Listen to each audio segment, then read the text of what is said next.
Arab Army expands its operation in Deraa countryside to the south, eliminating scores of terrorists and destroying their supply lines with the Zionist enemy.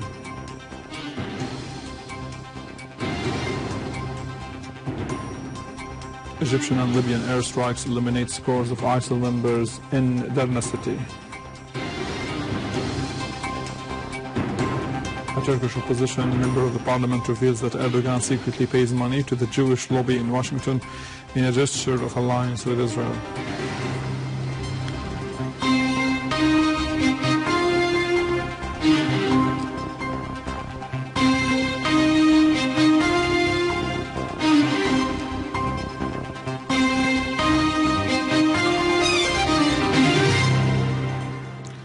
Good afternoon, this is News in English from the Syrian television in Damascus. We start our bulletin with the news on the ground in Deraa, to the south of the country and its countryside, where Syrian Arab Army units targeted terrorist gatherings east of Al-Karak and the camp of the displaced, the surroundings of the electricity company in Al-Manshiyah neighborhood, as well as east of Al-Matala, Kafr Nasij, Aqraba, Ataman, Tafas, Da'il and Mzarib. While in Quneitra countryside, armed men were killed and wounded, and their vehicles were destroyed in Batna, Mashara and Rasm al-Khawalid. Terrorists were also killed, and their vehicles were destroyed in Al-Hamidiyah, Tel Salmo, Abu Dhuhur, and Majrain in Idlib suburbs. While in Latakia countryside, many gunmen were killed in Wadi Sheikhan, Kansabba, Khan al-Joz, and Al-Kayal. Going to Homs countryside, terrorist gatherings were targeted in the villages of Jazal Masada, northern Al-Msherfa, Anq al-Hawa and Rahum.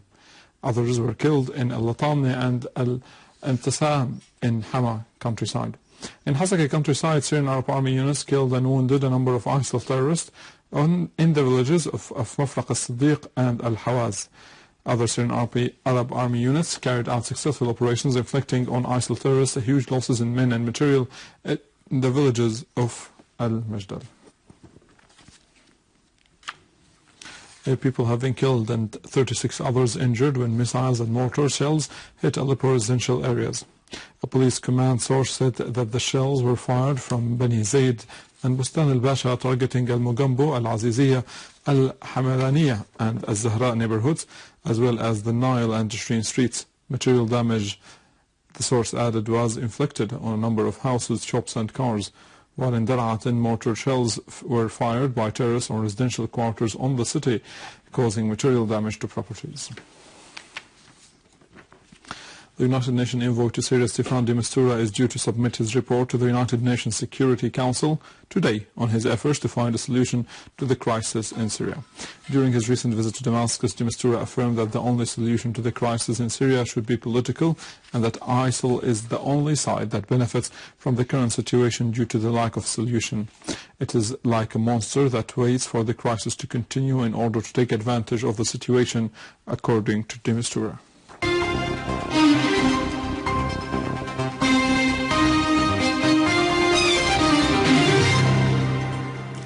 Secretary General of Hezbollah, Lebanese party, Sayyid Hassan Nasrullah, has said that the game in Syria is over and that the continuation of fighting there, backed by regional and international forces, is like knocking one's head in the mountain, and a persistence by these forces to destroy Syria and hinder the political solution. In a speech delivered yesterday marking the anniversary of the martyrdom of leaders of Hezbollah, Sayyid Nasrullah underlined that the region's peoples and governments should not wait for any Western or Atlantic strategy to eliminate terrorism. Rather, they should take the initiative to face this takfiri current and not permit it to expand, adding that ultimately what the United States is most concerned about is to plunder the region's oil and assets and deplete it economically and socially for the best interest of Israel.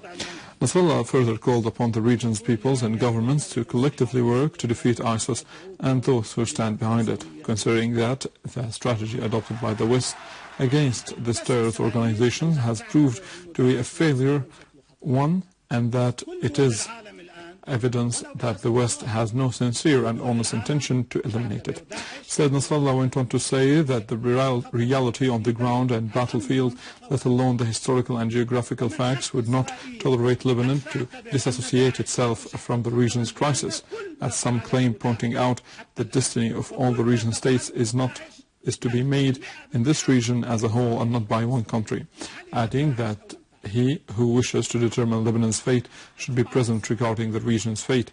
Said Nasrallah stressed that those who accuse Hezbollah of interfering in Bahrain were the first to interfere in Syria, paying money and supplying weapons to terrorists, calling upon those who give advice to be the first to put them in practice. Said Nasrallah concluded by saying that the Takfiri current, which ISIS as its main headline, is a threat to all peoples of the region, the world, and Islam as a faith and a message, and truth that the world has grown more convinced of, except Israel, which is Minister of Defense has recently said that ISIS and Jabhat al-Nusra don't form at the least threat to Israel, adding that these statements were logical as all what ISIS has perpetrated and is still perpetrating serves Israel's best interest. The Iraqi army has eliminated 11 ISIL members in Al-Amiriyah and Al-Fallujah in Al-Anbar governorate. 120 Iraqis were kidnapped by ISIL terrorists in Al-Rabida village east of Tikrit in Salahuddin governorate. The Sheikh's Council of Salahuddin tribes called for speeding up the rescue of the kidnapped before the massacre is committed against them.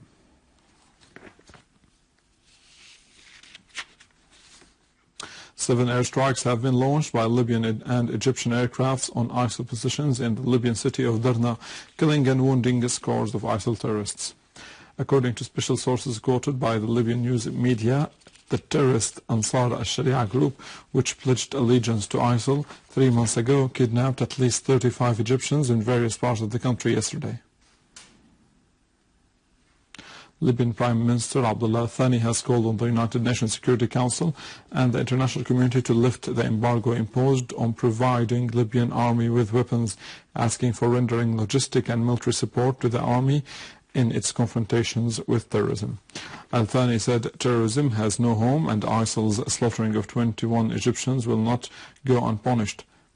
He affirmed that the Libyan government has warned against the terrorist organizations which seek to impose their agendas by force of arms. Al-Thani referred to the suffering of the Libyans as a result of the spread of terrorism, pointing out that the government condemns terror regardless of its source.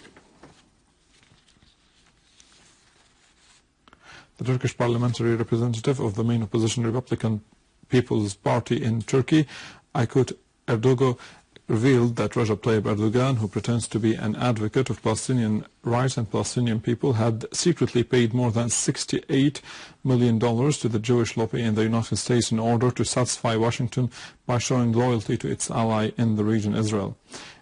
Erdogan, who heads the corruption investigation unit in the Turkish parliament, said that Erdogan's Justice and Development Party has struck agreements with the Jewish lobby and the United States Congress, as well as several other well-known people in the lobby, with the aim of forming a pressure group to serve the Turkish interests on the international arena.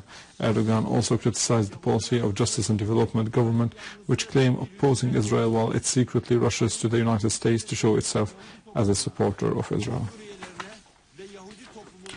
With this, we conclude our news for today. Thank you for watching. For more details about Syria and the region and to view this bulletin again, you can always visit our website in English, www.syriaonline.sy. Stay with us, the latest in the world of economy, after the break with Naima.